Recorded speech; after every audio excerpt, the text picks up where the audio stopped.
For the first time in over 4 decades, the entire Israeli armored corps has been fully mobilized to engage in intense combat operations in Gaza, with approximately 1,000 Merkava main battle tanks deployed to the front lines. What makes this deployment particularly noteworthy is that the Merkava was meticulously designed with crew survivability as its highest priority, a philosophy that sets it apart from many other modern tank designs. But what really happens to its crew when these formidable machines are confronted with today's most advanced anti-tank threats? In this video, you will uncover the gripping and turbulent history of perhaps the most unconventional tank since World War II, exploring its innovative design, battlefield performance, and the evolution that has made it a legendary vehicle. Let's dive in and explore the story behind the Merkava. Following the devastating losses during the 1973 Yom Kippur War, Israel's armored corps faced a harsh reality. Dramatic changes were urgently required. Egyptian and Syrian forces were equipped with modern Soviet-made weapons, including large numbers of wire-guided anti-tank missiles and RPGs, which wreaked havoc on the Israeli armored units. Within just a few days of combat, nearly 40% of Israel's armor had been destroyed, and tank crews suffered catastrophic casualties. This missile shockwave underscored the stark truth that the era of World War II-era tank design had ended. At the time, Israel relied on a variety of imported and locally modified tanks, including American M48s and M60, British Centurions, and even upgraded World War II Shermans, the so-called M50 and M51 Super Shermans. These vehicles featured higher velocity cannons, improved fire control systems, and modern communications. Yet fundamentally, they were still vehicles designed for an era before modern anti-tank rockets existed. To make matters even more challenging, Israel faced a severe shortage of trained tank crews, leading them to reduce crew sizes from 5 to 4 in the Super Sherman, removing the bow gunner to free up personnel. Skilled tank crews are incredibly difficult and expensive to train, and Israeli military leadership firmly believed that a tank's true value lies in its crew. Losing a well-trained crew was far more damaging strategically than losing a tank. This belief became the guiding principle for the development of Israel's own tank, a vehicle that would prioritize crew survival above all else, while remaining relatively easy to recover, repair, and redeploy. Frustrated with reliance on foreign tanks built for other nations' doctrines and battlefields, and with the British eventually refusing to deliver their new Chieftain tanks, Israel embarked in the mid-1970s on a bold new project, creating a main battle tank designed entirely around the lessons of past conflicts. The result was the Merkava, a tank whose very name in Hebrew means chariot, symbolizing both its power and its protective mission. Major General Israel Tal, famously known as Mr. Armor and a hero of the 1967 Six-Day War, championed the development of a tank specifically tailored to Israel's operational realities.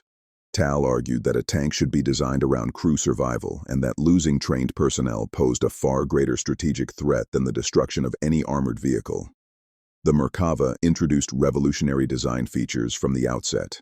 First, the engine was placed at the front of the tank rather than at the rear, a daring departure from conventional design. Traditionally, tanks kept their engines at the back to protect the crew, while the frontal armor bore the brunt of enemy fire. Tal's team flipped this concept on its head.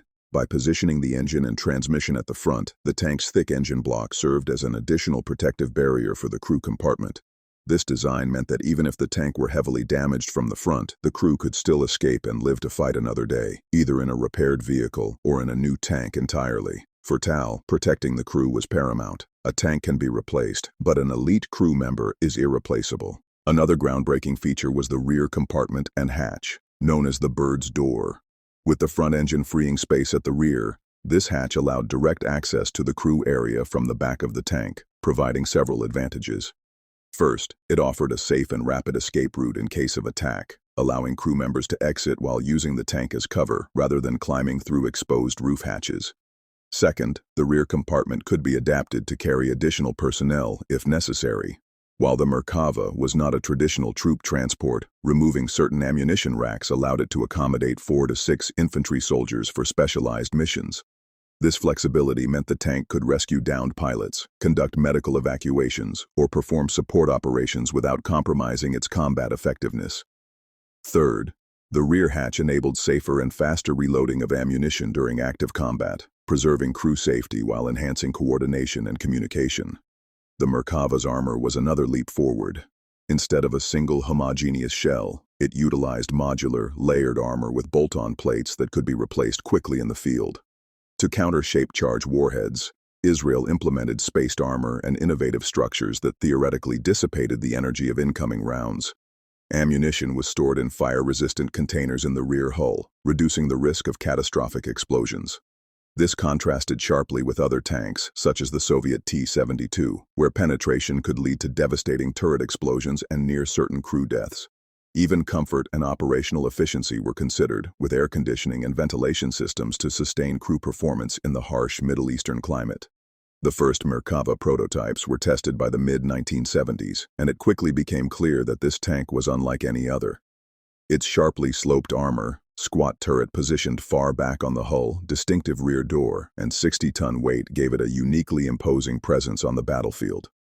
Despite initial skepticism, by 1979, the first production Merkava Mk1 tanks were deployed.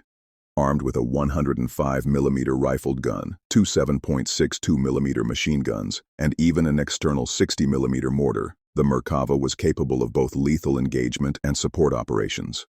Its main gun carried 62 shells, with the option for 25 additional rounds, while its 900-horsepower engine provided adequate, if not exceptional, mobility.